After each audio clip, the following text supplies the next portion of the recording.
whenever you say, Karina.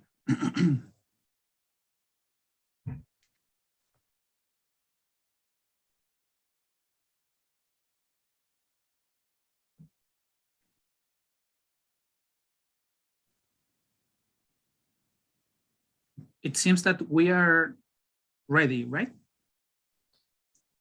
Yes, we are ready. live on YouTube. All right, great. Hello, everyone.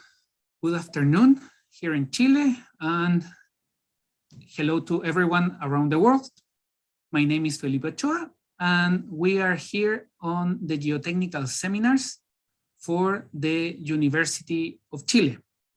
In this opportunity, we have the pleasure to have with us Professor Adda Athanasopoulos-Zekkos from the Geosystem Group at the University of California at Berkeley. Profesora, hello, how are you? Very nice to meet you, very nice to have you here with us. It's a pleasure for us that you will be here sharing your knowledge. How is everything in California? Of course. First of all, thank you so much for having me. Thank you for the invitation. I'm very excited to be here and hopefully have a nice discussion about gravel liquefaction and many more other things. Everything is good here. Nice and sunny in typical California fashion.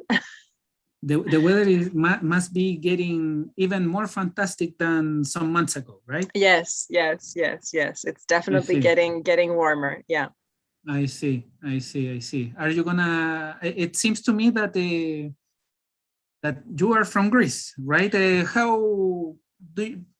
Why don't you tell us your story, Professor? Yeah. From your early stages. Yes, of course. No. So as you mentioned, I grew up in Greece, even though I was something that a lot of people may not know is that I was born in the United States of America, but it was really more of a coincidence because my parents were there at the time during my father's PhD at the University of Michigan. So I was born in Ann Arbor, Michigan, even though I was then raised in Greece by my parents who are both Greek. So I have spent some time in the United States as a kid, but then really the time that I moved back into the States was 2003 when I went to the University of California at Berkeley for my master's and then my PhD. So it's been quite a trip, I guess, from California, then on to the University of Michigan as a faculty member. I spent 11 really nice years there. And then just a couple of years ago, I was, I guess, recruited back at the University of California at Berkeley. So now I'm back in the Bay Area. I see. You did your undergrad in your original city or in other city? Yes, no, I was an undergrad at my hometown, Patras. So I went at the University of Patras in Greece, and I did my undergraduate education there. I see. And I guess you go back home every once in a while, right? We tried to visit, we tried to visit during the summer. And thankfully, one of the advantages or the flexibility that an academic career offers is more flexibility to travel during the summer months. And so that's nice because all our family, both from me and from my husband's side, is in Greece. And that's the only time that we get to spend some time with them. So we see them every summer. We're planning to be there again this year in July. So it's really nice to travel and go back and see family and friends. Very nice, very nice. Thank you for sharing that with us. And of course. What are you working these days as a geotechnical engineer? You have a lot of activities. You are in the Sugar. You perform research in the lab, in the field. What are your current projects and maybe what has been your favorite project? So I've been working on many different things. I like to always, I think something that characterizes, I want to say most of my project is that hopefully something that can be very practical will come out in the end. But then, of course, on the way to that, there's a lot of great research that you can do and new things that you can learn about the behavior of materials and other situations. And so A big passion of mine is understanding the performance of flood protection systems and specifically levees. This is something that I did from my days as a PhD student, and I've never really stopped working on that. I did my PhD on the investigation of the levee failures after Hurricane Katrina back in 2005. And I think that has really colored and flavored a lot of the projects that I've done ever since, really experiencing firsthand the impact that such an event can have on communities, but also, a country as a whole. What we don't, I think, perhaps may not remember quite as well, because now it's been so many years since that happened, is that that was really a critical event for how we started dealing with these types of events, and specifically their impact on our infrastructure. It was after Hurricane Katrina that there was much more emphasis given on how really systems should be treated as systems. They have a lot of components, and I think up to that point, a lot of geotechnical engineers were focusing on specific components, getting the factor of safety of a cross section, right, for slope stability and other things. I'm oversimplifying a little bit, but I think it was that event that really made it clear that there's a lot of systems that need to work well together at the same time if we're going to have a successful performance overall and protect human life and protect other critical infrastructure. And so I have always found that fascinating, and have continued to do work on that. More recently, what I've been looking into is, because these systems, levee systems, are very spatially distributed, it's extremely challenging to monitor their health, basically know how they're doing, right? Because you need to know how they're doing if you're going to assess the risk of certain communities, either during a hurricane, during an earthquake, which is more relevant where I am here in California, where there's thousands of miles of these levees just in the state of California alone.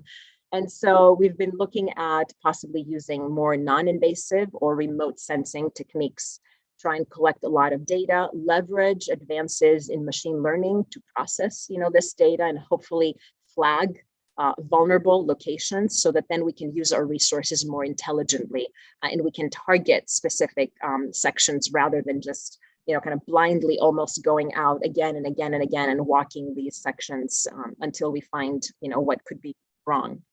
So that's something big that I've been working on lately. I won't touch on the gravel liquefaction stuff, because that's what my presentation is about, and that's another big project. But yeah, I've been looking in levees lately. I see. And for the levee, did you have to go at the time to New Orleans? Yeah. I spent about a total of 3 months. It was 3 or 4 different trips, but I was there, and I was helping lead basically the field investigations. There was a lot of additional field testing and characterization that happened at a total of 9 different sites where there had been failures, so that we could understand what happened. And then I was also in charge of the laboratory testing with other graduate students at the University of California at Berkeley at the time. And then, of course, we did a lot of numerical modeling and analysis to try and understand what could have been the likely failure modes that resulted in this performance. Now, as I mentioned, I was a graduate student at the time, so the principal investigators were Professors Ray Seed, Professor Bob B, Professor Juan Pestana was also involved at the time. So there were a lot of professors and practitioners who were leading that. But, as a lot of the students know who are probably on the call, it's the graduate students that then, push the work out. Who were some of your classmates at the time? I guess many of them are in the academia also, right? Yeah, a lot of them are actually. So at my master's year, Christian Ledesma, who I think a lot of you will know, he's a good friend of us. Yeah, we were classmates together at the master's, and then we both stayed on and did our PhDs. At the same time, he was working with John Bray, and I was working with Ray Seed at the time. There's many others who have, went on and are doing really great things in seismology, for example. example, Jenny Watson-Lamprey now has her own company. Jennifer Donahue went on to work. She did also her PhD, and then she was also at the Navy at the same time, but now has her own consulting company, and was a lecturer actually here at Cal for a couple of classes. There's many, I'm forgetting a lot of people now, Sure. but we were, yeah, a great class. And actually what was really nice in coming back to the Bay Area 2 years ago is that a lot of them are still in the area, and we were able to reconnect after all these years, which has been really nice. It's such a great place to stay after finishing studies. Exactly. I would have done the same. Yeah. I see. And you have a lot of students. How many students do you have these days? Yeah, so our master's class is typically between 24 and 30 students, new students every year. And then I would say that perhaps we have another, 30, 35 PhD students and postdocs, and then some visiting researchers that, will come for 6 months or 1 year at a time. So it's a really nice, large program, which makes, I think, for a great dynamic. We're also very kind of close as a community. We have weekly seminars that kind of brings us together. We do other activities. We have like a fall research symposium where a lot of the research students can showcase their work. So it's a really nice group. Very nice. Very, very nice. Can I do one more question? Yeah, of course. Is there any activity, any leisure activity or hobby that you have, that something that not everybody knows about the Profesora? So something I think that maybe perhaps not many people know is that I have been playing the piano since I was 6 years old. And it's something that I really like doing over the years, of course. Now as I was, kind of, working and having kids and other things, time is more limited. But if I can steal 20 minutes one day alone at the house and I want to, something to relax me, I'll just, play the piano for 20 minutes. I really, really enjoy it. And I don't know. I find that music is just a way that you can just travel to a different place and just completely get away of everything that you may be dealing with that specific day. I see. Do you have any favorite pianist or Greek artist? Oh, I'm more into the more classical music. So yeah, but I don't know. No one comes to mind now. I'm drawing a blank. I have a lot of people who I like, but yeah, no one specific that I can think of right now. But yeah, I also like the classics a lot. I'm not as good as I used to be because I'm out of practice, but I try. It's just you for sure. You just need some minutes to get on the bike again. So, well, thank you very much for sharing all of that. It's always very nice to meet more in depth the professors that can take the time to share with us their geotechnical and technical knowledge in engineering. We are very grateful for that. And now, if you have to, to share, you can share the screen, I think. Okay. Sure. So we can see your presentation. Sure. I will turn off my camera, my microphone. And I'll just add that I think it's really nice to kind of add this part before a presentation. I completely agree. I think it's important to keep in mind that a lot of the people that we see, are basically people, right?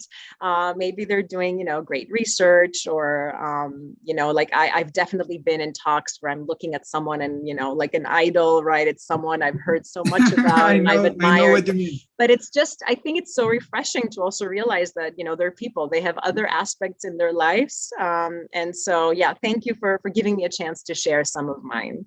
Thank you. Thank you, Professor. I'll go ahead and share my screen now.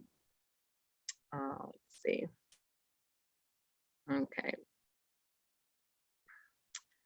So now hopefully everybody can see my slides. So again, welcome everyone, and thank you so much for attending this presentation. It's going to be focused on work that I've been doing over the last several years, better characterizing the behavior of what we call gravelly soils, especially with respect to their dynamic response, their response under dynamic loading rather, and the liquefaction of these materials. So I'm, as we heard before, I'm at the University of California at Berkeley. I joined a little bit over 2 years ago now. And again, thank you so much for this opportunity to share some of my work. I've added a lot of content. I'll try to highlight certain things and maybe go a little bit faster on some of the other things. And of course, then we can go back with any questions that anybody may have. I'd like to start by addressing basically sometimes the question that continues to be on a lot of people's mind: do gravels actually liquefy? Something that we're always taught is that soil liquefaction, which is essentially the generation of excess pore pressures under dynamic loading, is controlled basically by how quickly those excess pore pressures can dissipate. And so a material will liquefy if those pore pressures have nowhere to go, thus increasing your pore pressure and decreasing your effective stress, and therefore your shear strength.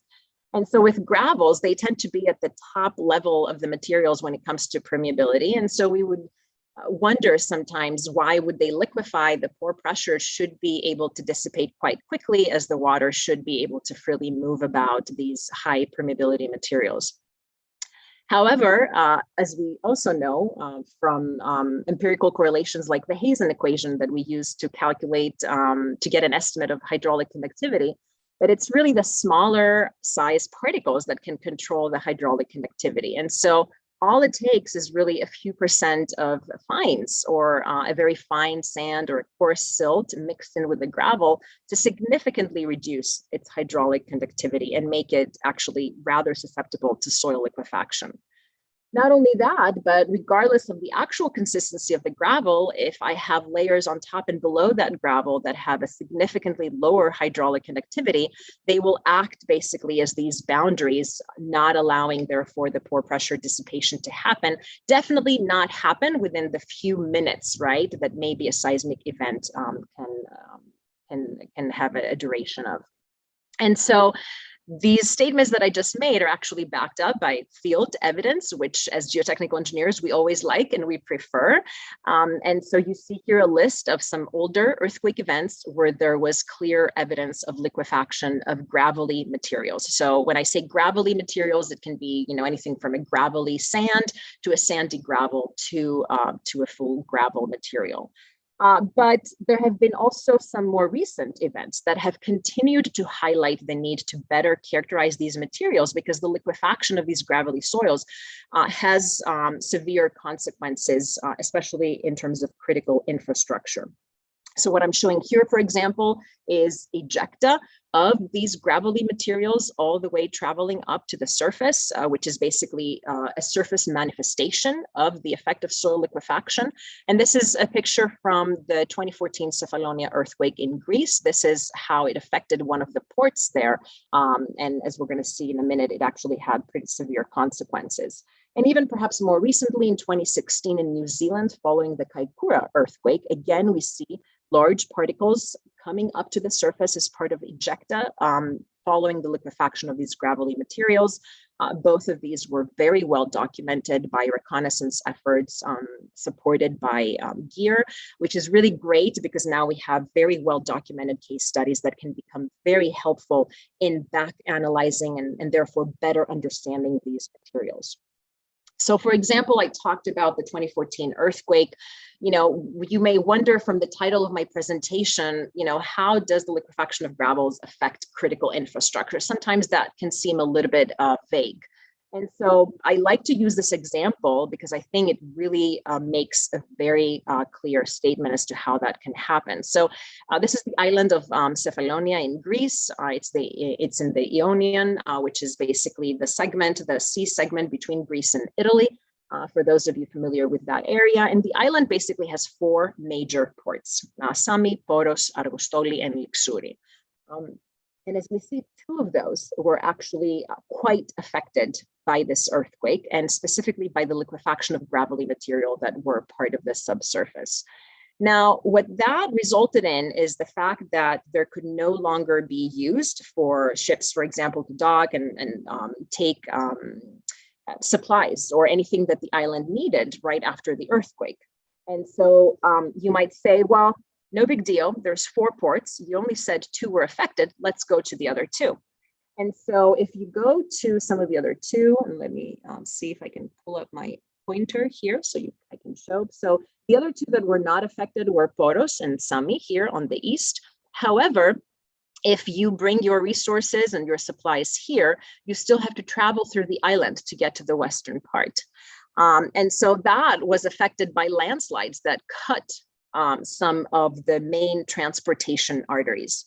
And so now we start realizing that, okay, now things are getting serious, right? I have the liquefaction of gravels affecting the condition of my ports. They're no longer accessible. I'm trying to access from the other side of the island, but now I have landslides happening, actually some of them involving gravels again, but in a different failure mode. So now some of the citizens are feeling rather stranded. And in this specific case, the military had to step in with helicopters and special equipment to try and bring resources like clean bottled water to the residents there until the situation was resolved. So we can see that very quickly things can escalate, right? From something like soil liquefaction of gravels to this impact on critical infrastructure. Now, the reason why it's important to study that is because if you compare the amount of time we've spent studying gravels to sands, it's really night and day. Most of the soil liquefaction work out there has focused on sands. And I think that's to be expected. It's easier to manage these materials. They have a lot of liquefaction case studies related to them. And so, of course, our attention went to the liquefaction of sands. And so as we see here, for example, some of the liquefaction triggering charts that we typically develop, they come in this form where you have in your vertical axis the demand from the earthquake, which we call the cyclic stress ratio, but essentially it's the demand, how much loading do I have to deal with? And then the horizontal axis gives you a sense of the capacity of the material against that demand, but in different flavors. So for example, depending on what kind of field test you have available, your supply, your capacity can either be expressed through the N160, which comes from your standard penetration test, or tip resistance from a cone penetration test, or even a normalized shear wave velocity that comes from a geophysics-based non-invasive technique that has its own benefits. But all these 3 have been developed based on case studies that involved liquefaction of sands. So gravels are just inherently more difficult to characterize because of the size of the particles involved. So because of the size of the particles, we can't use a lot of the field tests that we can use for sands. So for example, the standard penetration test cannot work because the device will just get plugged by these large particles. The cone penetration test, depending on how much gravel we have, can also reach its limits. And so we have to turn our attention to other tests. One that's known in the Western United States, namely California, is the Becker penetration test, which is really like an SPT on steroids, as they call it. It's just a much, much, much bigger SPT to avoid the issue of plugging. However, that means that it's extremely difficult, timely, and expensive to mobilize. Not a lot of Becker penetration testing equipment is available, and it ends up being used only in very large budget projects like big dams. It's not something that you could just do, in the backyard of a very simple, low budget project. Not only that, but even after you perform the Becker penetration test and you get your BPT value, you still have to correlate back to an SPT value so that you can use a sand-based liquefaction triggering chart, which I think is really very problematic because you're just not looking at something developed for gravels explicitly. So in my presentation, I'll show you how we've tried to move towards these other 2 tests, the DPT test and non-invasive techniques, geophysics-based techniques. So namely here, the shear wave velocity measurements. that make it easier and better, in my opinion, to characterize these materials. Now, the challenges continue from the field into the lab. And again, another reason why so much attention has been given to sands is because of their particle size. It's much easier to test them in conventionally sized laboratory devices. For gravels, you need much larger devices to accurately capture the response, avoiding boundary effects, right? So if your particle size is this big, then your device has to be much more than your conventional size. Otherwise, you're just going to be testing, 15 particles of gravel, and that's not going to cut it. Not only that, but a lot of the triaxial testing, what we see here, for example, is the very large triaxial device at UC Berkeley that was used in the past for characterization, even of materials as big as rock fill. But the triaxial basically aspect of them requires the presence of a membrane to keep the specimen together. And studies by Seed and Evans and Nicholson in the past showed that actually the membrane interacts with the grains because, again, of the size considerations, and results in unconservative results, meaning it will show you the material is stronger than it really is. So our approach has been, okay, let's step back and see what is available to us. This has been something that I like to think is a characteristic of my research. I never like to just, stick only to the lab or only to the field or only to the numerical modeling. I think everything has something to offer. Of course, you need to take the time to understand it and do it well, but it has something to tell us about the behavior and the response of a material. And so this is exactly the approach we've taken with my group for characterizing these materials. We're going to come at them from all possible directions and see if we can use all that insight to develop a rigorous framework. Now, of course, because of time limitations, I will not be able to cover all the aspects of what we've been working on for the last decade or so. I've selected some highlights, and of course, I'll have my email at the end of the presentation, and please feel free to reach out to me with questions on some of the rest. So I will not have time, unfortunately, to talk about the numerical modeling, and I'm just going to quickly touch on the field response through the back analysis of case histories, but I'll go into a little bit more detail about the lab testing and then the field testing as well. So what has been critical in the laboratory testing, it has allowed us really to develop a first of its kind database with respect to the response of these materials in the lab, has been this prototype, large size cyclic simple shear device. So this device basically allows for a 12-inch in diameter specimen. It uses the method of stacked rings. So imagine basically a really large slinky that can kind of apply loading in this direction, which, if you ask anybody in earthquake engineering, is actually much closer to the way the real earthquake will apply the shear stresses on soils compared to the triaxial dynamic testing. And so the failure mode here is more appropriate as well. And so we can apply various combinations of vertical loads to mimic the confinement the material would feel in the ground. So this would be where the specimen goes. This is just an image up close. One of the really nice things of developing a device from scratch, when we were doing this with Geocomp at the time, is that you can kind of customize it. And one of the important things for us was being able to measure the shear wave velocity of every specimen we test. And so the device has been customized with both bender elements and accelerometers that can be used to give us that characterization. And of course, in all the years that the device has been operational, we have tested a very large range of gravels. And so, of course, when you start, you want to start simple because you want to kind of isolate parameters. But now we have been able to test a really wide range of materials. We started with uniform gravels, looking at the effects of size as well as angularity. We also then started mixing sand to see the effect of different proportions of sand, and then systematically moving towards more complicated mixtures. Once we understood the effect of one of these parameters, then we could move on so that we can do this in a very systematic way. So as you can see here, now we've tested a really wide range of gravels, both uniform, gap graded, as well as well graded, so that we can look at the effect of that as well. One important thing is, of course, as I mentioned, particle morphology with gravels. And one way to characterize that is using the Ohm and Hritsue procedure. Professor Hritsue was a colleague of mine while I was at the University of Michigan.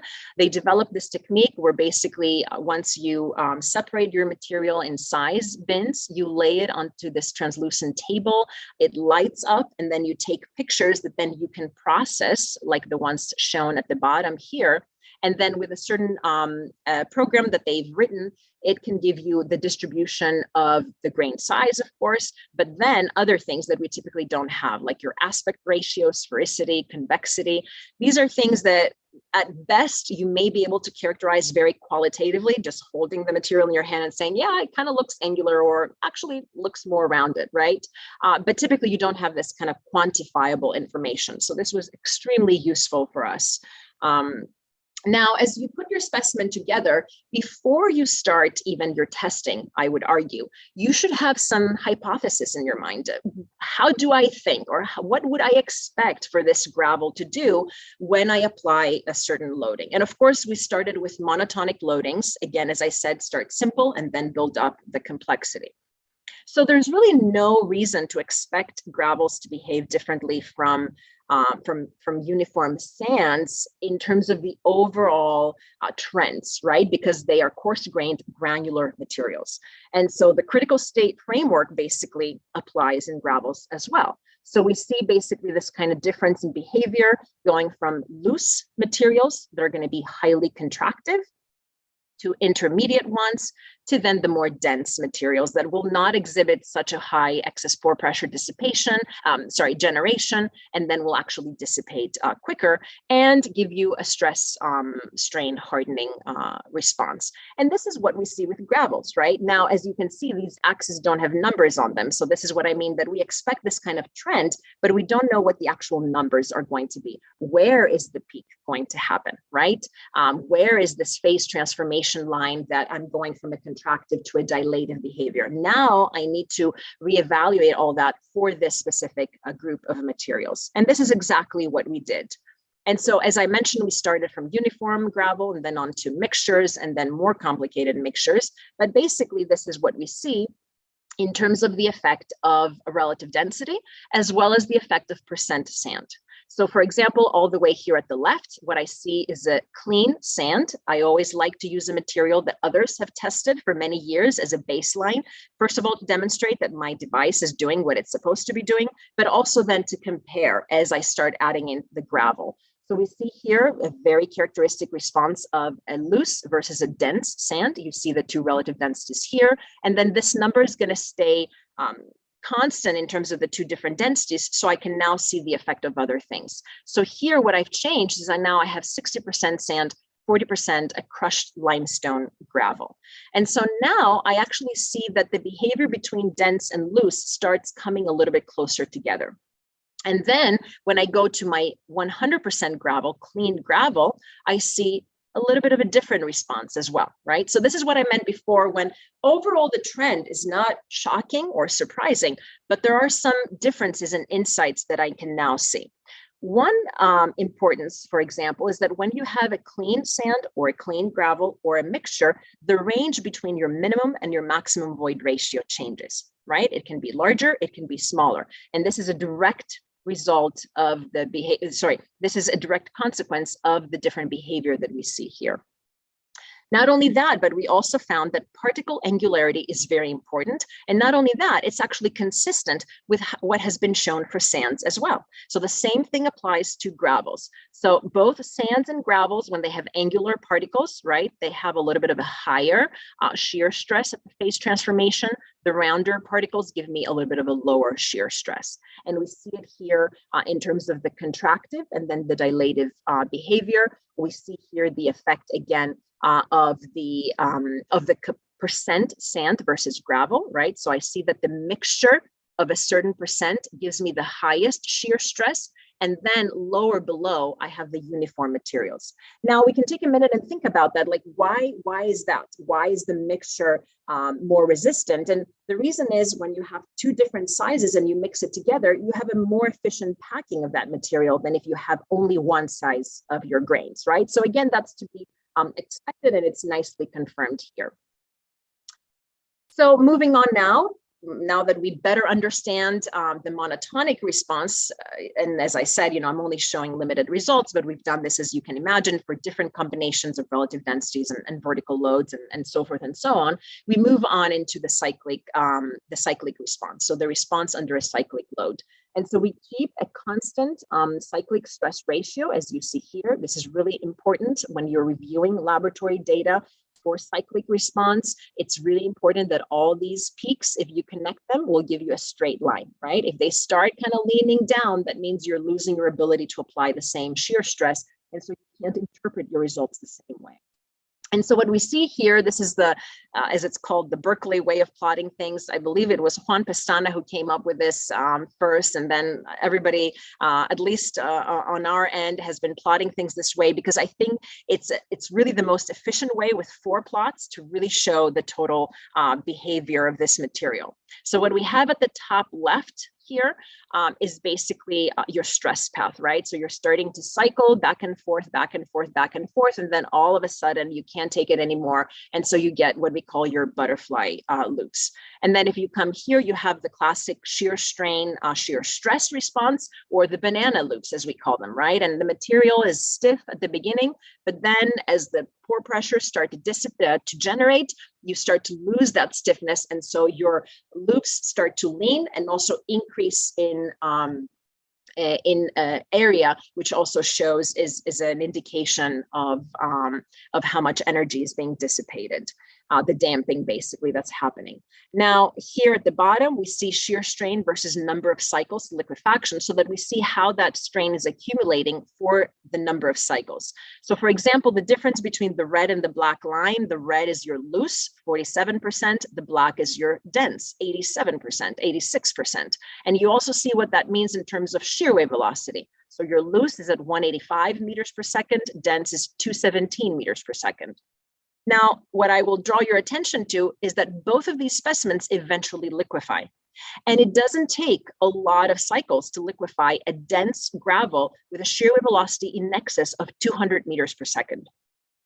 It just takes basically 8 cycles. And I would argue that there's a lot of ground motion acceleration time histories out there that have the equivalent of these 8 cycles, which means that this material would eventually liquefy. But even if you don't get to the full, let's say 100% excess pore pressure, what we should look at is the shear strain, right? Because if I get to 2% or 3% shear strain, for certain applications, that's equivalent to failure. And so I don't care if I'm at 100% pore pressure. What I care about is the displacement. Now, when I add the sand gravel mix, I increase my resistance, and boom, you see that immediately in the cyclic response as well. Look at this now. For the loose condition, 44% at a 200 meter per second velocity, it takes me 18 to 19 cycles now to reach the same level of excess pore pressure dissipation. Okay, so again, the same style of plots here.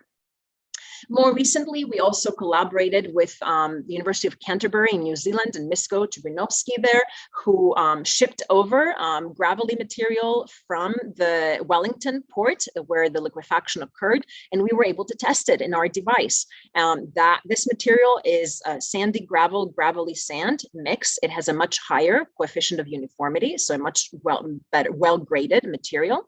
And so we tested this material at a target of 3 different relative densities, loose, medium, dense. We see the cyclic stress ratio versus number of cycles to liquefaction curves. This basically tells you for this kind of seismic demand, how many cycles does it take, right, to basically liquefy this material. And so the reason why this is very, very important is because these types of curves are a direct input in calibrating numerical models, constitutive models that you may later want to use to model this behavior. And so it's really important that you get them right and you have the ones that are appropriate for your material.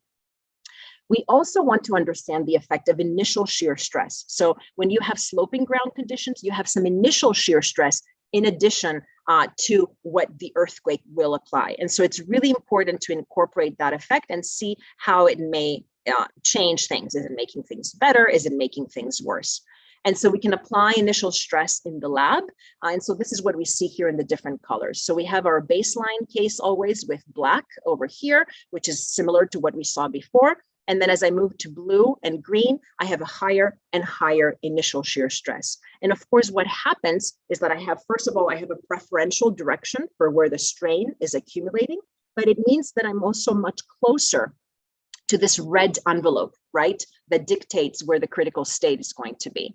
And so if we can do that for different types of materials in terms of relative density as well as vertical load, we can develop these CSR curves again, but now with incorporating this initial shear stress. And you can see how it basically reduces your resistance. And then you can also plot that in the perhaps more familiar way of the K alpha correction factor that you can apply when you're doing your liquefaction evaluation. Now, in bringing everything together, I've talked about the monotonic response and then the cyclic response, but another really important aspect of the response is what happens after a material liquefies, right? So many times we're told that perhaps we're focusing too much on the triggering, and as engineers, we should focus about what happens after. So your material liquefies or liquefaction is going to trigger, so what? What does that mean for your specific case? It could be a case where maybe it doesn't really matter. Maybe the material that will trigger is a little bit too deep for the displacements to express themselves at the surface. Or maybe the deformations you will experience can actually be incorporated into the performance of that specific structure. For other cases, as I showed before, even if you get to 60 or 70% excess pore pressures, your shear strain may be so significant that you're essentially failing, even though perhaps you're not, per the theoretical definition, liquefying. And so we have also looked at what happens after. And so I've plotted here all together the 4 different types of responses we have looked into. So I want to focus your attention first to the red. So the red is the virgin monotonic. So the test that I started with at the very beginning, right? So you have your material and basically you apply a shear stress and you just see how it fails under monotonic loading. Then for that specimen, you can also apply your cyclic. And then we see here the response down here. Now, right after you're done with cyclic, there's 2 options. You can either stop your cyclic and then at that state of liquefaction and basically very low stiffness, which is really what is happening at that time, apply a monotonic load to see basically how your structure would respond under the monotonic load right after liquefaction. This is what the blue line shows you, right? So you see from essentially a 0 stiffness, you apply your monotonic load, and then the material starts to interlock again, starts to dilate and start to build up its stiffness, but of course never really gets anywhere near where it used to be just under the virgin monotonic load. Your second choice is right after liquefaction to apply your vertical load and reconsolidate, as we call it, measure what that means in terms of volumetric settlement, and then apply your monotonic load. And that's what the black line is. This is why the black line is higher. Look at what happened to your relative density. You shook your material around, but then you reconsolidate. So now you're a little bit denser, thus you're going to be a little bit stronger, okay? And then we can also see the same thing exactly happening in terms of the stress paths. This is one of my favorite figures because it just looks so perfect. You think it's made up, but it's not. It's real laboratory data of all these 4 different conditions that I showed, just beautifully agreeing with each other in terms of these envelopes that the material forms, again, increasing our confidence on how nicely the critical state framework captures this response. So for post-cyclic response, as I said, you can look either at directly your residual strength, as a lot of people call it, which is really important because there's really none of that information out there in the literature for gravels. And we clearly see the effect of particle size and angularity. So the lowest of them all is a loose, rounded pea gravel. If you're loose, but you're a crushed limestone, so you're angular, you actually are doing a little bit better. And definitely as the particle size goes up, you're doing a little bit better. And then of course, these black lines up here are the dense, which are much better than the loose, but again, the pea gravel at the bottom. And then as you increase in angularity and particle size, you increase in your residual strength. And because our prototype device is outfitted with these accelerometers, you can measure the VS during liquefaction and as after liquefaction as you're applying your monotonic load again, and actually measure the regaining of the stiffness of your material. Okay, and this is what's happening here. The VS has basically dropped because of liquefaction. You've lost your stiffness. This is what it was measured before. And now, as you're applying the monotonic load and you're regaining your stiffness, the VS is also going up, up, up until it gets to where it was. So it's really nice to see that. So we can look at residual strength or residual strength ratios like many people have done. And this is all published, so I'm not going to spend too much time here, but it's really interesting to see the range of the values, especially as you're changing the percent between sand and gravel. And you can compare also the gravel values with the classic values presented by researchers like Stark and Mestre, or Harder and Seed, that have done work on residual strength for sands, and see what happens with gravels is that even though they live at higher shear wave velocities, they can still cover a pretty wide range in terms of what that residual strength ratio is. And so it's really important to better understand, because it can be anywhere from 0 to 0.6. Now, finally, in terms of the laboratory response, as I mentioned before, when you reconsolidate, you want to also see how these materials settle, like what the volumetric settlement that they exhibit. And so we've done this as well. And so what we're saying, if I can kind of summarize this slide in one sentence, is that even though they can experience some volumetric strain, even for the loosest materials, it typically doesn't exceed 2 to 2.5%, which is overall lower than what we find for sands. And so that's the good news when it comes to gravels. Now, for the second part, I want to quickly touch upon our field testing results. This work has been in collaboration with Professor Kyle Rollins from Brigham Young University, and we have recently published a collection of papers with these results, and I'm referencing them in the presentation so you can find them later. I'm just going to use some sites as examples so that you can see what the field testing consists of and how we process the results. But as you're going to see, we have done this for a very wide range of sites. This is the first time there is such a large database of sites that involve gravels that has been used for triggering of liquefaction. And so we are really, really proud of that.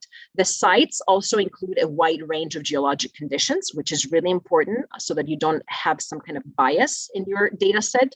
They come from multiple earthquake events and from multiple countries, which again is important for the difference in the seismotectonic settings and the nuisance that you can find in your ground motion affecting your response. And so it's really important that you have a nice distributed data set so that you're not incorporating any biases. So this is basically just proof of what I was just saying in terms of the distribution around the world. All the red stars indicate where we have been, and we have been conducting both our dynamic penetration test that I'm going to show in a minute, as well as shear wave velocity measurements, and in some cases even retrieving disturbed, of course, samples so that we can test reconstituted soils, reconstituted specimens in the lab. Also, there is a wide distribution of what the grain size looks like for these materials, which is again very important, right? As I showed before, in the lab, we can have a very systematic investigation, uniform gravels, gap graded gravels, gravel sand mixes, gravel sand and something else mixes, right? We can kind of do that because in the lab, we're in control. But in the field, right, nature is in control. And so it's important to have case studies that incorporate that distribution. So typically when we go to one of these sites, and I'm going to use the Cephalonia ports as my example, but it's really similar to what we've done in all of these sites, more or less, again, depending on access and whatnot, is that we will have multiple locations for conducting our field testing. So here you see an aerial view of the port, and we have 7 different locations that we're going to conduct our DPT and our VS measurements. So for the DPT, basically, which I haven't really talked about that much, the reason why I have this specific picture as an example, you can really conduct it in many different ways. And this is a test that's been used a lot in China, some in Europe, but people in the US are really not familiar with it. And really what it involves is this cone-shaped, I think I have it here, yeah. So this cone-shaped tip that you can basically hook on your standard drilling rods, okay? So that's, checkpoint number 1 in terms of convenience. You could use your standard drill rig that you would use, for pushing a cone. So that's another important thing, because you don't need to mobilize specialized equipment. We always attach energy measurements, so we know exactly how much energy we're driving into the ground. And the way it works is that you're essentially hammering that tip into the ground, right? The way you would drive an SBT, but you do it continuously because it's a tip, right? Soil doesn't go in, so you don't have to stop every 18 inches to empty and then go again. You can just keep on pushing. And so It's driven like the SPT, but gives you continuous information like the CPT. And as you can see, you really don't need specialized equipment. So in Greece, and by the way, this is just, I mean, you know, beautiful field testing setting, right? I know all the sites are exactly like that. I'm kidding, of course, but this was beautiful. So I use this picture for advertising purposes. But for example, one of our locations had to be in this planter box, and there's no way we could have any other equipment here to test this specific section. But here we had this really nice mobile, you know, little drill rig. They drove it up here. We pushed our DPT, and by the way, to exactly the depth we wanted. So there's no limitation in terms of your depth. You can easily go, 30, 40, sometimes even 50 feet below, which is typically what you're interested in doing, and you get your information. And then, as I said, for all these locations, we always like to have complementary information. So we also do our shear wave velocity measurement. So here we use the multi-channel analysis of surface waves. And so basically what you have is you have an array of these geophones. You have a source, typically the sledgehammer that you bang on this plate. You generate your wave, and then this wave, as it travels through the ground, gets received by these geophones at different times, of course, because the distance is further and further away. And of course, if you have distance and time, you can get velocity, right? Now, of course, I'm grossly oversimplifying how the method works. This is essentially the main idea, right? That you have time arrivals at known distances. And so with an inversion process, you can basically back estimate some profile of shear wave velocity. And so what we can do is we can plot them next to each other. So as I said, I'm a big believer in give me as much data as I can have, and I would love to use them all, right? I don't want to be the CPT person or the DPT person or the VS person or the lab person. If I can have them all, that's even better, because as a geotechnical engineer, I am thirsty for as many pieces of the puzzle as you can give me, because there's always pieces missing. This is the challenge geotechnical engineers have to live with. We will always miss some kind of information because we can't see through the ground, right? We have limited information, and then we have to interpolate and extrapolate. So as much as I can get, right, in these conditions, I like to use. So this kind of goes back again to this integrated approach for the just plotting these profiles, and just so that you can see what the DPT raw data looks like. It's the red dashed line. And as I said, it kind of resembles a CPT in that it's continuous.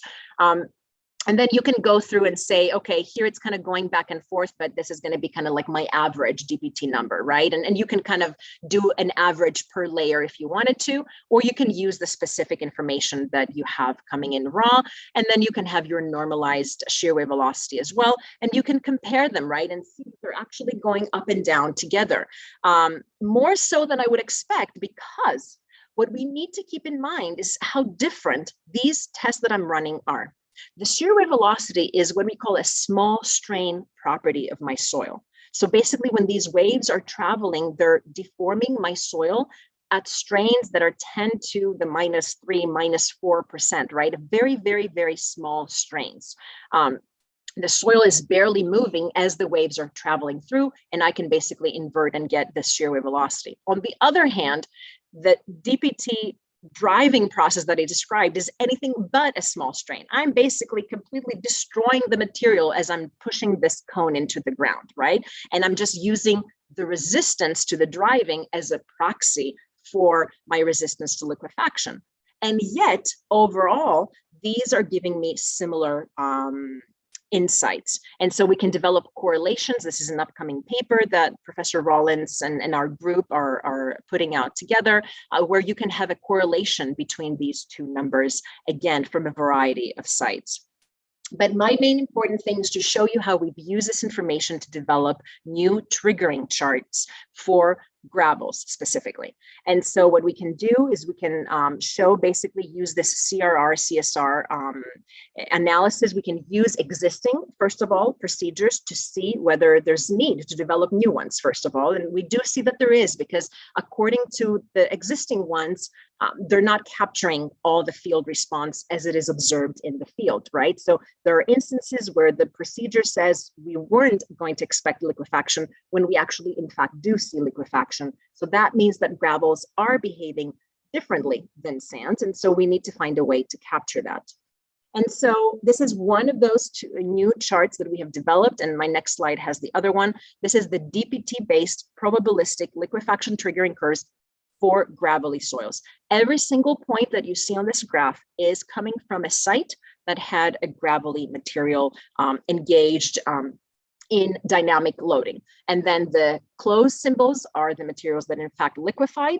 And so there was either surface manifestation of that with ejecta or other, extreme displacements, lateral displacements, and so forth. And then we also have the open symbol side, which are the materials that did not liquefy for this level of seismic demand. And then, of course, there is always the mixed zone, right? Nothing is black and white here. There is definitely a transition zone where sometimes it liquefies, sometimes it doesn't, right? Depending on different characteristics.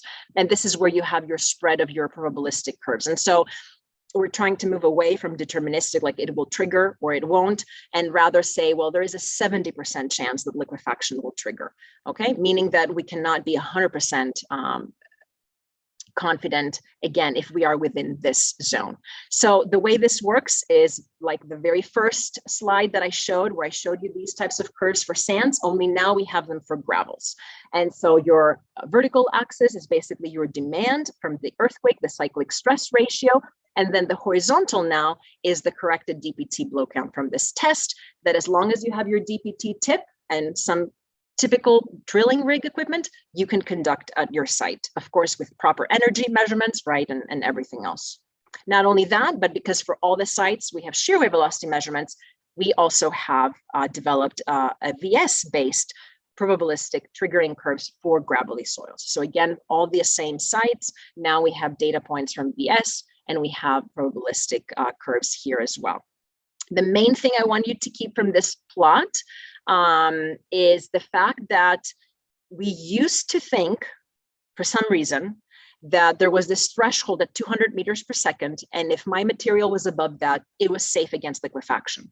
And what these charts and the recent case studies we've been able to collect show us very clearly is that that is not true.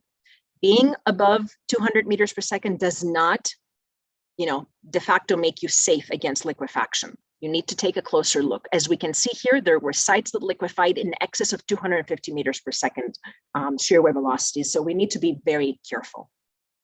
And these are all published, and I have the references at the bottom, and you can just find them. If you put my name and gravel liquefaction, they will come up.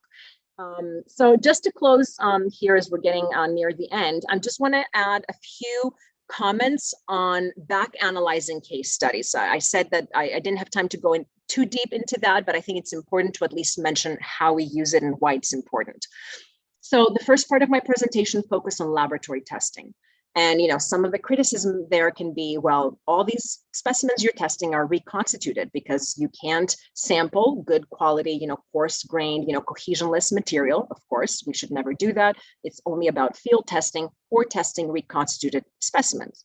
Now, I would argue the advantage of lab is that I have control of the various parameters, and so I use that to my advantage to learn as much of this material as I possibly can, right, for the different configurations. On the other hand, with field testing, right, I don't have control of the conditions, but at least whatever I get, right, is the resistance to whatever test I'm conducting with the soil's natural state, right? Its natural fabric, the density it would have, exactly the way it would be when the earthquake would come. And so that comes with its own set of advantages, but as I said, also challenges in interpreting, right? Okay, I see this resistance. Why is it resisting this way? Is it because it was angular? Was it something in the fabric? Was it something in the density, right? There's things that are different in the field that I cannot control. And so to help us really bring it all together, a great way to do that is to find well-documented case studies, well-documented being the very important characteristic here, that I can use as large-scale experiments that the nature has done for me, right? And so every time there's a disaster, it's really our responsibility as engineers to try and make the most of it, try and learn as much as we can, so hopefully we can apply it in the future. And so from recent case studies, the one I'm going to show is again from the Cefalonia 2014 earthquake. We had a very well-documented case study of gravel liquefaction that affected the response of this port. It was very well documented thanks to the activities of the GEAR team that was sent. So Geotechnical Extreme Event Reconnaissance Efforts. This is supported by the National Science Foundation and has done amazing work for decades now, documenting the impact to infrastructure from a variety of events. It used to be earthquakes, but now it's extreme events to include, hurricanes, landslides, other things. And so Sissi Nicolaou and Dimitris Zekkos were leading this effort, and they visited all these sites, and they have been very well documented, meaning I have good documentation of the behavior. So what happened, how much did it move, and where? So I have cross sections of displacements. I have ground motions that were recorded near the site. So I know exactly what the demand was, which sometimes I have to guess because the closest recording is 100 kilometers away, and I have to factor in attenuation and all that. And so here, we were fortunate to have one very close. We have knowledge of the pre-existing conditions, right, from geotechnical reports. So what the cross-section was at the port. Oops. And we were able, after the event, to visit the sites and conduct our own DPT and VS. And so, I mean, this is really the best case scenario for a case study, right? And I understand that sometimes we deal with case studies where some component is missing, but this is ideal. And so when you're faced with the ideal, you really need to make the most of it. And so what we did is we used this information, right? The pre-existing information from the reports, our own information, the performance that was recorded. We constructed our cross-section. We're going to use a two-dimensional FLAC dynamic analysis here. And so basically, I'm going to do my best to characterize what I think things looked like before the earthquake. Then I'm going to let the earthquake run through, and then I'm going to see what I get in terms of displacements and compare. Is that what I saw, right? And that will help me understand how I'm doing with my inputs for my soil properties. And so we were fortunate to be able to have our lab data. And so we could calibrate the constitutive models better than we would normally be able to do because there's no other data set like the one that we have on gravels. And so we were able to have a better understanding of the material and very clearly see, you see the RU of 1. This is basically where you have 100% excess pore pressure generation, therefore liquefaction. All happen through this gravelly layer behind your key wall over here. You see the displacements that results in. And then not only that, but we use different models, right, to see which model is capturing which aspect of the response better. Because again, this is kind of the theme of the talk, it's becoming, I'm all about using as many tools as they're available. I will never just say, oh, I'm only using this person's method and I'm not looking at other methods. Every method, even if you ask the developer, has been done in a way that it captures certain aspects of the performance because that's what the priority was for the developer. And that's perfectly fine. Some developers, it's really important to get the excess pore pressure generation right. And that's what they focus their model on. For others, it's going to be the post-liquefaction displacements. For others, it's going to be the volumetric settlement. It depends because there's so many different things to capture that if you were trying to do it all, you would end up with a model with 50 different parameters that nobody would use because you would need a whole investigation program just to develop your parameters. So in order to keep things simple, you have to let go of certain aspects, right? And so that means that every model is going to do something different and capture something different. So we see the difference here.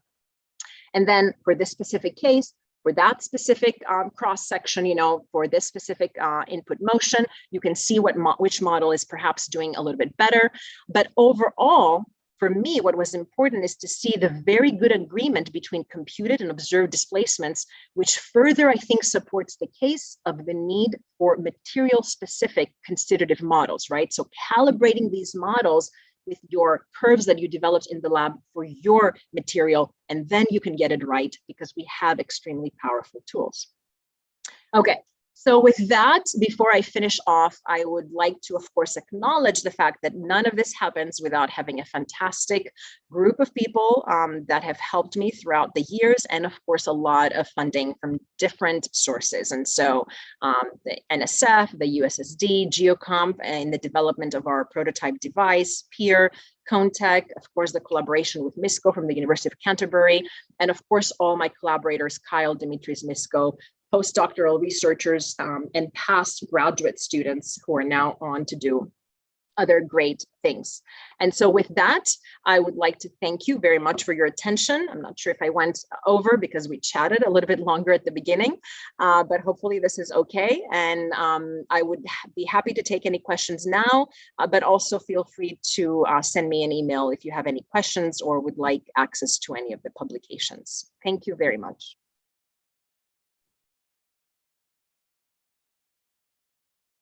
Thank you very much, Profesora.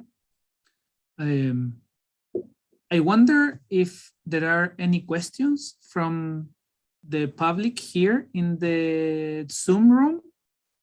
I know we have some questions from the YouTube channel. Oh, I see a raised hand here. We have a raised hand here from Rafael Iglesias. Hello, Rafael. Hi, can you hear me?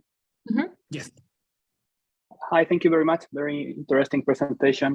I wanted to ask, well, you didn't directly mention it, but after seeing your presentation, I kind of understood that most of the liquefaction evidence on gravels comes from man-made fields. Is that correct? Or do you also have evidence of gravelly soils that have liquefied on natural soils? Yes, thank you for that question. It's really important to clarify it, that it's both, actually. So it's not just man-made fields. And it's important to include both, especially in the relationships we develop, because the fabric is going to be different, right? And the response can be different. And so it was really important to target sites both of man-made fields, but also natural deposits.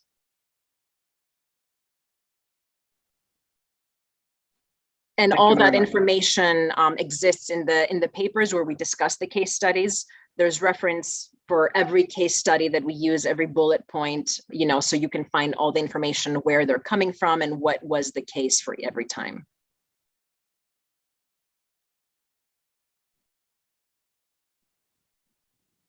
Thank you very much. It seems that Rafael is okay with the reply. Maybe Karina can help us in some minutes with the YouTube questions. Here, we have an internal question from our colleague, Eduardo Hurtado. He is asking, in what place of Chile it was observed the liquefaction of gravels?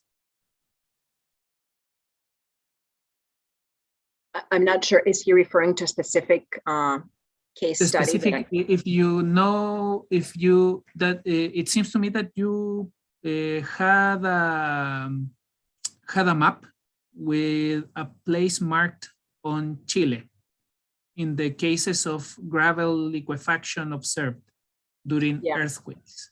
It would be one of those places here. Sorry, let me see, because sometimes I don't recognize all the names.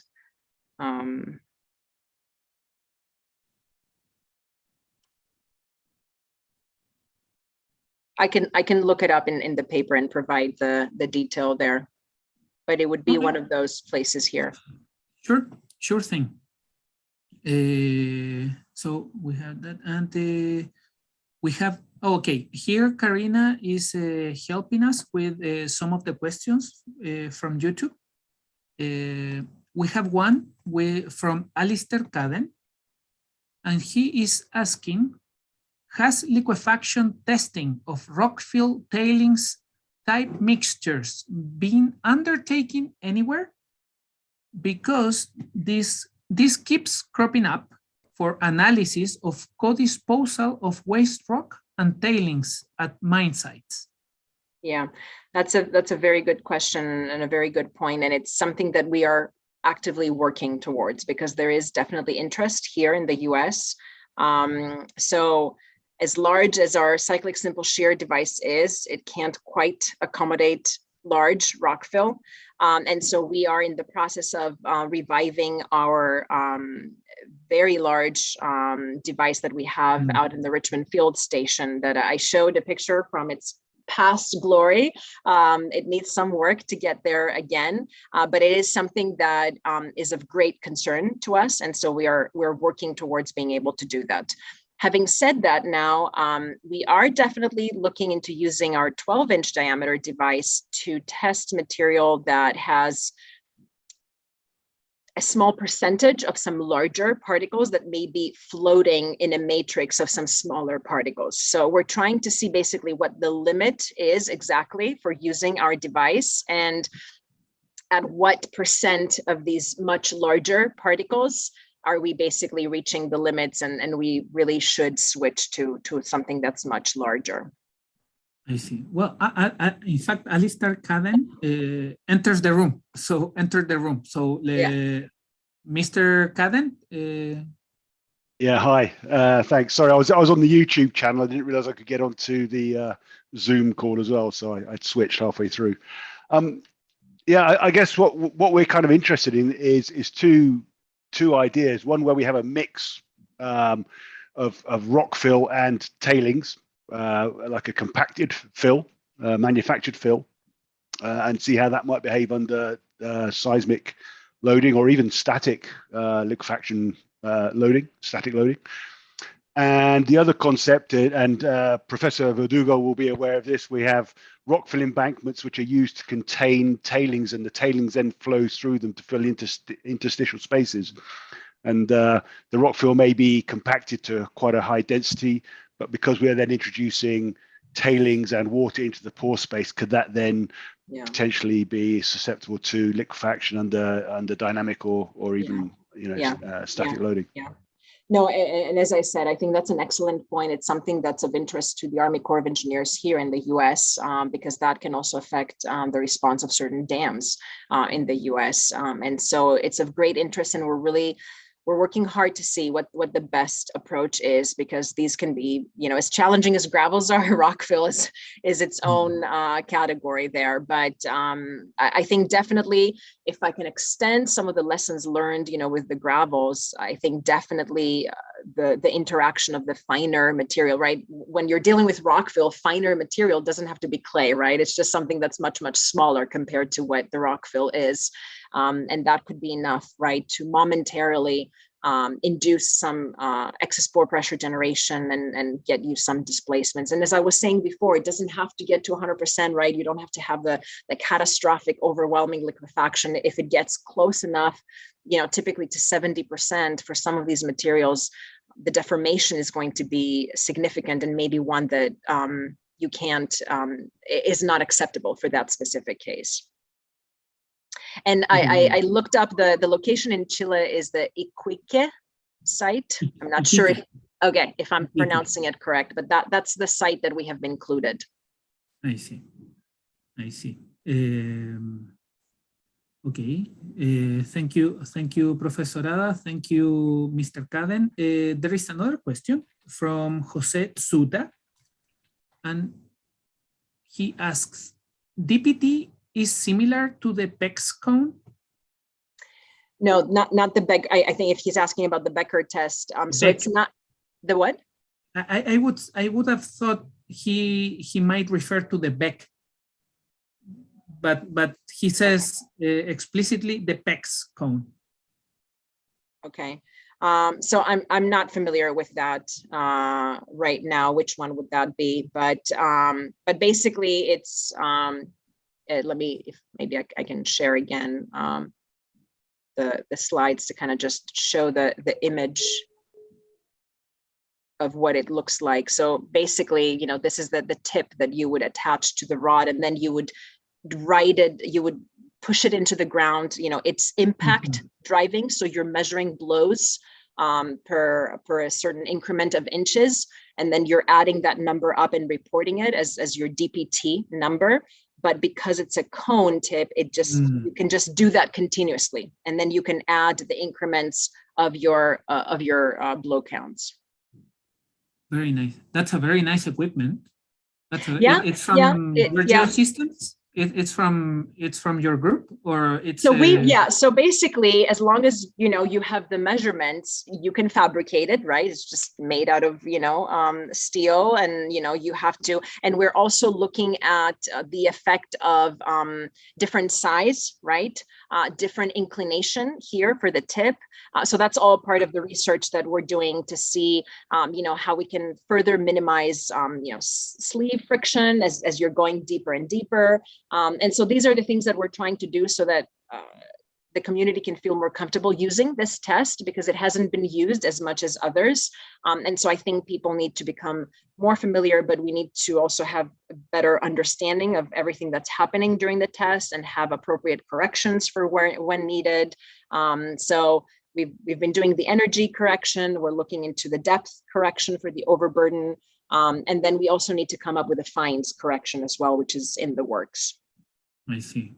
And the rig is you have a rig, that the yellow rig that you are showing on the right? Yeah, so basically that was a local contractor that brought that. Okay. Yeah, and that's, again, that the reason I show that is because I think it again speaks to how much easier, I mean, nothing is easy, but it's definitely easier to find this kind of equipment and run this test than some of the other very specialized, like, the Becker penetration test, where just mobilizing the equipment alone, can be hundreds of thousands of dollars. And so that's just something that immediately, you can only do for very large dam projects or projects like that. Very nice. Very, very nice. It seems to me that we have one raised hand. And let me see who that Ramon is. Verdugo. Professor Verdugo. Hello, Professor. Hello. Very nice presentation. Congratulations. Very, very good work. Thank you. I'm wondering some of the results that you have shown in peak gravel. You presented some cyclic simple shear test for samples compacted at 47% of relative density and the other one at 86% of relative density. However, the results are, in terms of the increment of a strain and also of pressure, are quite similar to each other. So it's hard to me to understand that the gravelly material compacted at 86% of relative density is really not so much different than the same material compacted at 47. Yeah. And it seems to me, looking at this result, that sandy soils are stronger than gravelly material. This is, may you explain this? Yeah, result? Of course, yeah. And thank you for the question. It brings up a really important point. As I mentioned, it's hard to speak to all the details in a presentation like this, but the reason for this is because if you look at the minimum void ratio and the maximum void ratio for this material, these two numbers are very close. And it's because it's a uniform, sub-rounded gravel material. So imagine basically if you have a set of uniform little balls, right, in a bucket, and you try and put them carefully to make it loose, and then you shake it around to get it to be dense, it'll densify, right, a little bit. So, the difference between a 47% and 86%, if I were to have, and I have it in the paper, the actual void ratio numbers, these numbers are not very different, right? But because the range is short, one normalized is a 47% and the other one is an 86%.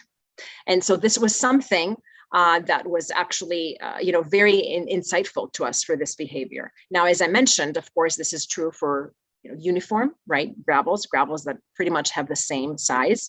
But the minute you start adding other sizes, these other sizes start filling the gaps, and now you can compact more efficiently. And now the range of the void ratio, mean and max, increases. And so now you see a greater difference in the response, whether you're considered loose or dense. This is another reason why we really shouldn't be comparing, right? And saying, well, 47%. Well, yeah, but what does that really mean, right? Where am I between my E-min and E-max as far as an actual void ratio is concerned? Yeah, but the cyclic ratio that you have applied in this test is just 0.15. Mm-hmm. Yeah. This is a very low value. Yeah. So Yeah, that's because it's a uniform material. And this is Yeah, but something the we're looking, uniform, yeah, and Yeah, yeah, others but- have found the same thing with sands, by the way. This is something that some researchers are starting to look into with sands, because uniform sands that we test in the lab sometimes that are very well characterized and easy to deal with will not necessarily be the same as the sands that we're finding in nature that have a much wider grain size gradation. okay, thank you. And the second, just another question. Speaking, you have using shear with velocity and at the same time DPT. These two tests are absolutely different in terms of strain level. So in one case, you destroy the soil, as you mentioned already, and the other case is the material behaves elastically.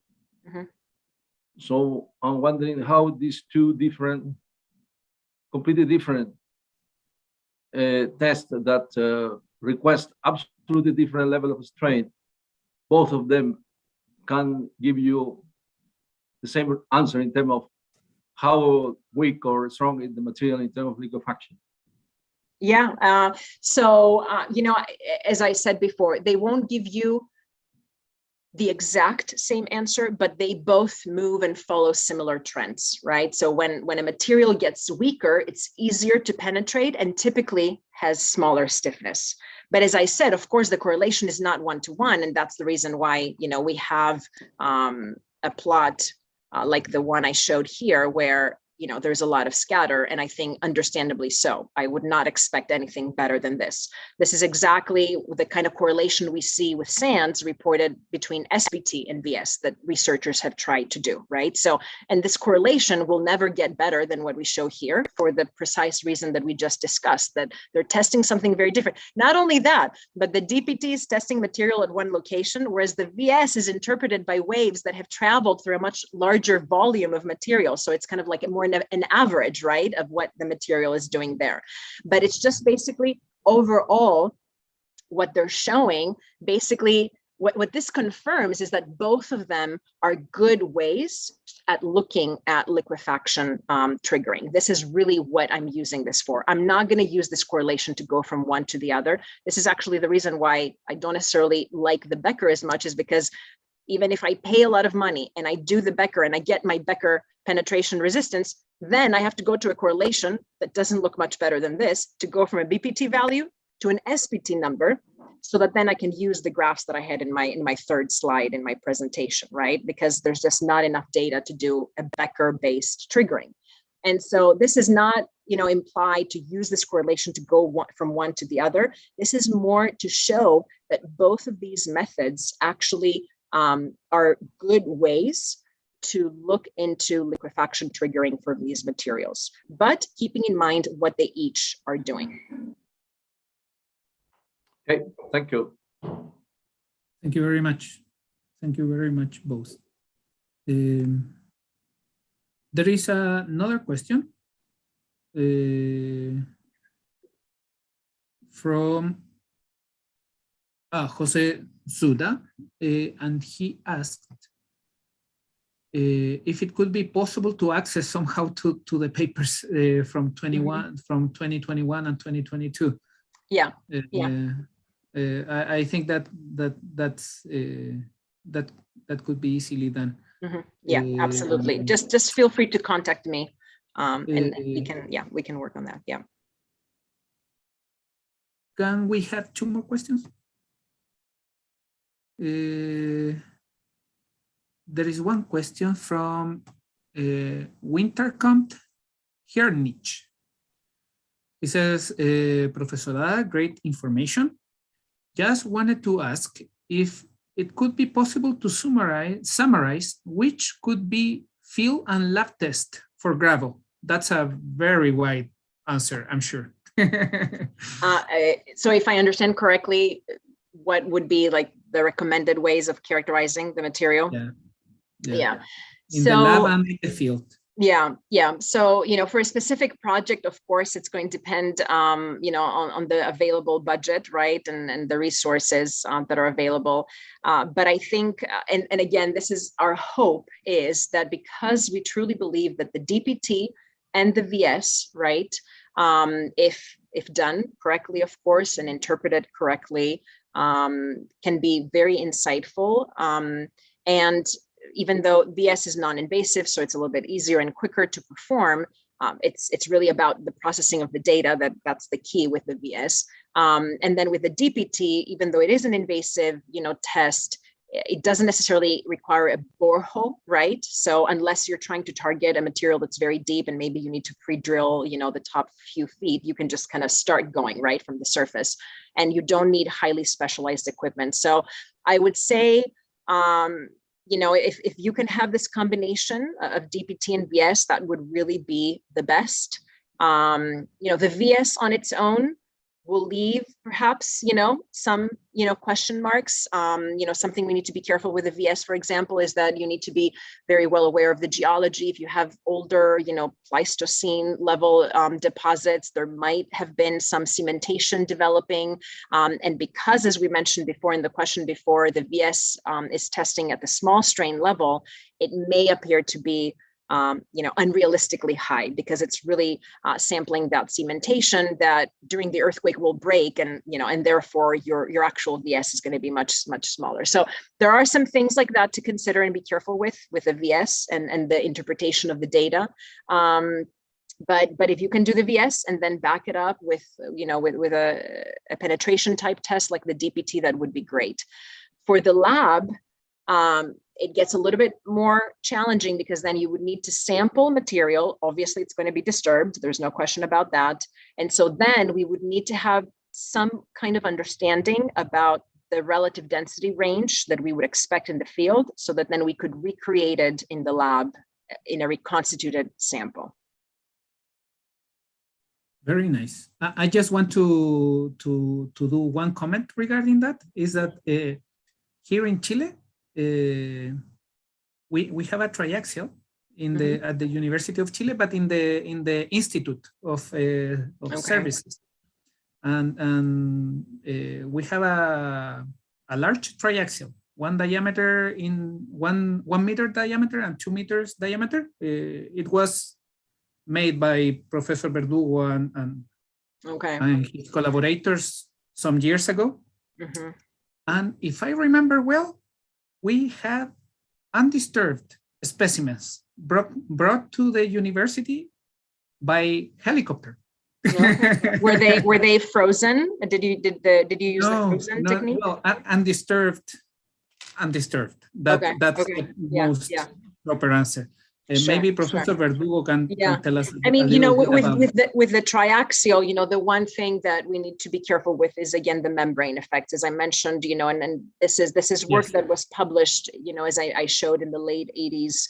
And it was shown that there can be quite a big effect. And the problem is that the effect is working against you. It's making you unconservative, because it's strengthening essentially your specimen. And so you think you have more resistance than you really do. And it just basically has to do with the size of the particles and the membrane, basically, kind of wrapping around, which is not something that happens with sands. And it's a very thick membrane also, right? It's a rubber membrane. Right. Maybe one more question, only one more. Okay, we did one. Can we have the last one? Okay, sure. Because we are full of questions. Yeah. From René Thibaut. This is also from the YouTube channel. Ada, thanks for showing us your interesting results. I wanted to know if 7 meters in the VS profile are enough to assess liquefaction, or is more depth no longer possible due to frequency constraints? No, the depth is not limited by the frequency. It will be limited for your DPT in terms of how big of an equipment you have. So how much can it push down? That's really your limitation. And for this specific site, I show 7 meters, but we've gone down to 12 or 13 meters in other sites. I would say that beyond that, it's not that we're not interested, but you see that because of the overburden effects, it's no longer relevant to the performance of whatever structure you have on top, if I'm explaining that correctly. And so it's not that we're not interested, it's just that it really doesn't matter really what's happening down there. We're interested in understanding, but for most of the sites, especially when we had the surface manifestation, with gravelly ejecta, because there were investigations and there were boreholes, it was very clear, what the depth was of the layer that had that consistency of the soil that we would see at the top. And it was typically within the top 10 or 12 meters. Great. That's great. Now, I will add, just to make sure, I don't kind of leave a point open like this, is that if you were doing this investigation, for foundation materials under a dam, when you have a very heavy structure, right, mm-hmm. then, the depth of interest may increase, right, because of kind of the opposite Absolutely. Effects of the overburden effect. And so I'm kind of talking about some of the types of projects that we've looked into. But of course, with the VS, you can go much, much deeper. And so you can go up to a certain way with the DPT, and then you can definitely supplement with the VS if for some reason you're interested in going deeper. However, once you start getting deeper with these materials, they tend to be much denser, they tend to be much stiffer. So, there's other things that are working in your favor. Thank you very much. Thank you very, very much. Maybe the remaining questions that we have a lot, maybe some of them can be addressed with Professor Adda by email. Of course. Because it's been a long seminar. Of course, seminar. And I am very appreciative for everybody who's still sticking around. Thank you. It's we love long seminars. I mean it. We have had very long and very constructive and educative seminars. And I really appreciate that you took the time to be here with us.